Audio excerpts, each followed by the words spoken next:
الرحمن الرحیم۔ السلام علیکم دوستو، امید ہے آپ سب خیریت سے ہوں گے۔ ایک 80 سالہ بزرگ نے ہمیں یہ واقعہ سنایا ہے۔ انہی کی زبانی سنیں، ہمارا نام رحمان ہے، ہماری گھر والی کا انتقال ہو گیا ہے۔ اس وجہ سے زیادہ تر ہم گھر سے باہر وقت گزارتے ہیں۔ بچوں کی شادی کر دی ہے، بال بچے والے اپنی دنیا میں خوش ہیں۔ ہم کھانے کے وقت آ جاتے ہیں، کھانا کھا کر اللہ کا شکر ادا کرتے ہیں۔ ہمارا وقت نماز کے انتظار میں گزرتا ہے۔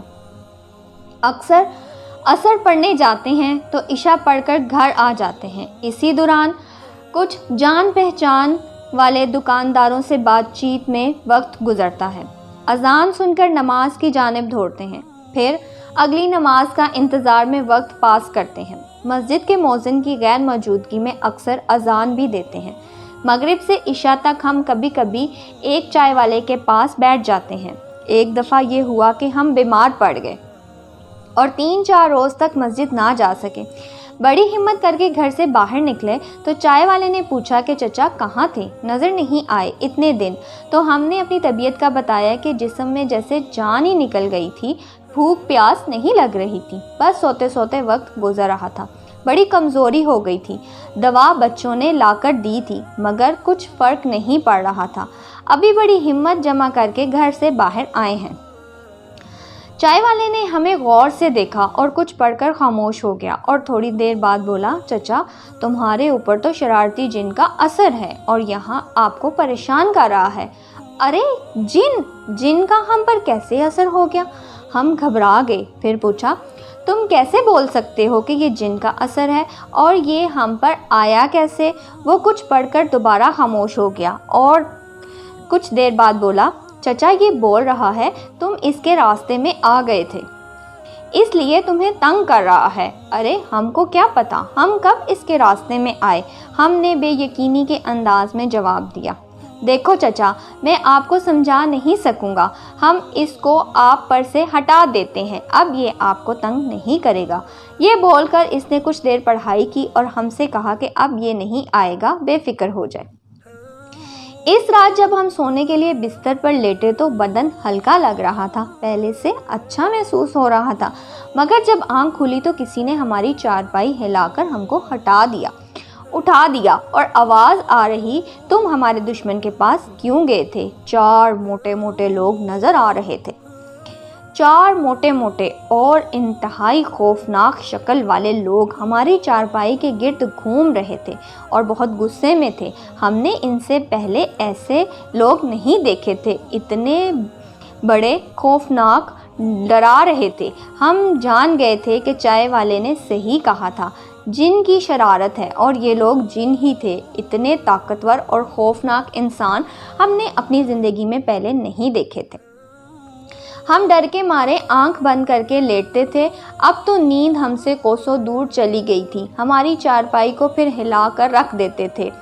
اوئے بڈھے، ہمارے دشمن کے پاس کیوں گئے تھے؟ اس نے ہمارے آدمی کو قید کر لیا ہے، اب تیری جانب نہیں آئیں گے۔ وہ خوفناک قسم کے دھاڑے مار رہے تھے، ان کی آنکھوں میں خون اترا ہوا تھا، لگ رہا تھا کہ ان کے جسم پر بڑے بڑے بال تھے، اوپری جسم کی کھال تھے، نیچے تھن جیسا کپڑا لپٹا ہوا تھا، آنکھیں لال انگاروں جیسی ہو رہی تھیں۔ ہم نے ان کو ایک بار پھر دیکھا تھا، اس کے بعد آنکھیں بند کر کے لیٹے رہے، ہمت طاقت سب جسم سے نکل گئی تھی۔ ایک آدمی بھینس کی طرح موٹا تھا اور بے گمان انداز سے اپنے غصے کا اظہار کر رہا تھا۔ ہم نے بس یہی دعا کر رہے تھے جلدی سے صبح ہو جائے۔ ہم نے سنا تھا جنات جب کسی کو تنگ کرتے ہیں تو فجر کی اذان سن کر بھاگ جاتے ہیں۔ ہم خود مسجد میں اذان دیتے مگر اذان دینے کی ہمت کہاں سے لاتے؟ ہم کو تو اپنی بوڑھی ہڈیوں کو آج ٹوٹتے ہوئے نظر آ رہی تھی۔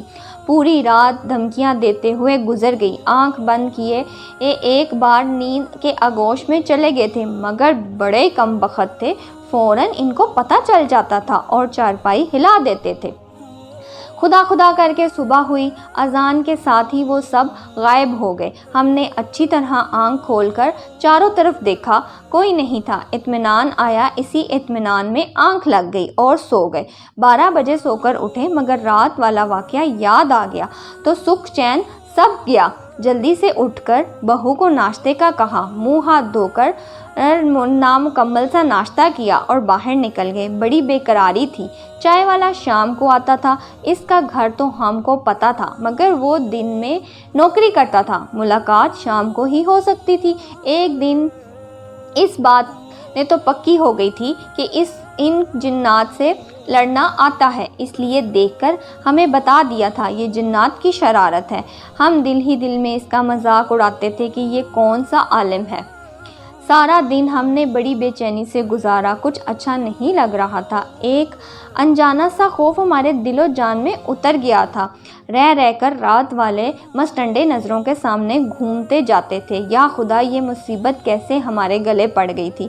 ادھر ادھر کر کے شام ہوئی اور چائے والے نے اپنی دکان کھولی۔ جب اس نے دکان کی سیٹنگ کر لی تو ہم اس کے پاس پہنچے اور رات والا سارا واقعہ سنایا۔ اس نے کہا، کوئی بات نہیں چچا، یہ بڑا مسئلہ نہیں ہے، ابھی ہم اس کا بینڈ بجا دیتے ہیں۔ یہ کہہ کر اس نے اپنا عمل شروع کر دیا۔ کچھ دیر بعد بولے، لو چچا، ہو گیا، ان سارے مسٹنڈوں کو ہم نے بند کر دیا ہے۔ اب اگر وہ آئیں تو ان کو ہمارا نام بتانا اور کہنا دفع ہو جاؤ، ورنہ چائے والا تمہاری جان نکال لے گا، جلا کر مارے گا۔ اس کے پاس بیٹھے رہے اور عشاء کی نماز کے بعد بھی کافی دیر تک بیٹھے رہے۔ اب اس کے پاس بیٹھنے سے اطمینان و تحفظ محسوس ہو رہا تھا اور ہمارا جسم بھی ہلکا لگ رہا تھا، ورنہ صبح سے پورے جسم درد کر رہا تھا۔ رات کا کھانا کھا کر ہم بہت دیر تک جاگتے رہے اور جب نیند آ گئی، نیند نے بے حال کر دیا تو اللہ کا نام لے کر سو گئے۔ سوئے کہاں تھے کہ جلدی ہی اٹھا دیے گئے۔ آج ہمارے کمرے میں چھوٹے بڑے جنات سے بھرا ہوا تھا۔ سب غصے میں تھے اور بول رہے تھے، آج ہم تم کو مار ڈالیں گے۔ تم کو جب منع کیا گیا تھا ہمارے دشمن کے پاس مت جاؤ تو تم کیوں گئے؟ اس نے پھر ہمارے لوگوں کو قید کر لیا ہے، سردار کو قید کر لیا ہے۔ آج تو تمہاری موت پکی ہے۔ ان کی تعداد میں اضافہ ہوتا جا رہا تھا۔ ہمارے 10-12 کے کمرے میں لاکھوں کی تعداد میں طرح طرح کے لوگ بکھرے تھے۔ ایسا لگ رہا تھا کہ جیسے ہمارے کمرے میں میلہ لگا ہو، وسائی ہو، اتنی بڑی تعداد، مگر آج ہم نے دیکھا کہ وہ ہماری چارپائی کو ٹچ تک نہیں کر رہے تھے، جیسا کسی طاقت نے ان کو ہمارے پاس آنے سے روکا تھا۔ چائے والے نے کہا تھا کہ یہ ہم کو مارے گا نہیں۔ آپ قریب آگے اس نے تو ان کو دھمکی دینے کا بھی کہا تھا، مگر ہم ان لوگوں کو کوئی بات نہیں کرنا چاہتے تھے۔ جب ان سے مقابلہ کرنے والا ایک آدمی تھا تو ہمیں کیوں کچھ بولنے کی خاموشی سے لیٹے رہے۔ نیند اب چلی گئی تھی۔ ان کے شور شرابے میں نیند کہاں آتی، کبھی نیند آ بھی جاتی تو اگلے لمحے آنکھ کھل جاتی۔ ہم جیسے ہی سوتے ان کی آوازوں سے آنکھ کھل جاتی۔ یہ تعداد میں لاتعداد تھے، لاکھوں میں تھے، مگر آج ہم مطمئن تھے۔ یہ بین کر رہے تھے، شور مچا رہے تھے، ڈرا رہے تھے، مارنے کی دھمکی دے رہے تھے، چیخو پکار کر رہے تھے، مگر ہم اطمینان سے لیٹے ہوئے تھے۔ آج ہم کو ایسا لگ رہا تھا جیسے ہم کسی ملک کے شہنشاہ ہیں اور یہ لوگ ہماری رعایا ہیں اور ہمارے ارد گرد جشن منا رہے ہیں اور رونا بین کرتے ہیں، دھمکاتے، مگر بے سود۔ ہم پر کوئی اثر نہیں تھا۔ آج کوئی ڈر نہیں لگ رہا تھا۔ ہمارے اندر سکون بھرا ہوا تھا اور باہر طوفان مچا ہوا تھا۔ صبح اذان تک یہ تماشا چلتا رہا۔ ان کے جانے کے بعد ہم سو گئے۔ ظہر کی نماز سے پہلے ہماری آنکھ کھل گئی اور اٹھ کر منہ ہاتھ دھو کر ناشتے کا کہا۔ ابا کیا بات ہے، آپ 2 دن سے بہت لیٹ سو کر اٹھ رہے ہیں، آپ کی طبیعت تو ٹھیک ہے؟ ہماری بہو نے پوچھا۔ ہاں، سب ٹھیک ہے، بس 2 دن سے جسم میں ذرا سا درد ہے جس کی وجہ سے صبح آنکھ دیر سے کھل رہی ہے، سستی کی وجہ سے۔ ہم نے اسے مطمئن کرنے کو کہا۔ ابا، آپ نے اس کی کوئی دوائی لی؟ بہو نے ہمدردی میں کہا۔ ہاں، دوائی لی تھی، آج اور لوں گا تو آرام آ جائے گا۔ ہم نے اس کو جواباً مطمئن کر دیا۔ شام کو چائے والے کو رات کا تماشا بتایا تو اس نے کہا، چچا یہ سب قبیلے کی صورت میں رہتے ہیں، رات پورا قبیلہ پہنچ گیا تھا، آج کے بعد کوئی نہیں آئے گا۔ اس کے بعد اس نے پڑھائی کی، کافی دیر تک ہم پر دم کیا، پھر بہت اچھا لگا، بوجھ جیسے اتر گیا ہو۔ ہلکا محسوس ہو رہا تھا، کچھ پکڑا ہو، پھر ہمارے جسم کی چاروں طرف پھونک ماری اور کہا چچا کام پکا ہو گیا ہے، جاؤ آج سب ختم۔ اور ہم کو اس پر پورا یقین ہو گیا تھا اور ہم جانتے تھے کہ یہ سچ کہہ رہا ہے، سب پریشانی دور ہو جائے گی۔ رات کھانا کھا کر ہم جلدی سو گئے اور جب آنکھ کھلی تو فجر کی اذان ہو رہی تھی۔ آج رات کوئی نہیں آیا تھا اور ہم اپنے رب کا شکر ادا کرنے کے لیے مسجد روانہ ہو گئے۔